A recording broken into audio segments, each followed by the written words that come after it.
Ben Tulfo Unfiltered. May mga pumipigil ba sa iyong magsalita o may banta ba sa buhay mo? Sino sa palagay mong nasa likod? Meron dating, nung kare-resign ko pa lang noon, noong 2014, merong emisyaryo na nagpunta sa akin na ang sabi niya ano lang, yung wag ka lang munang magsalita, ano? Sabi niya, kasi hindi natin alam, kung maging presidente si Marojas. Okay. So, yun yung sabi sa akin. And then, yung abogado ko rin noon, at the time, kung maging presidente si Marojas, hindi naging presidente.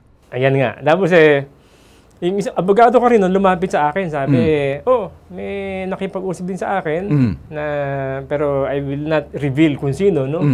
Na sabi, sige, tutulungan ka namin sa kaso mo. Yun. Pero wala naman nangyari sa kaso.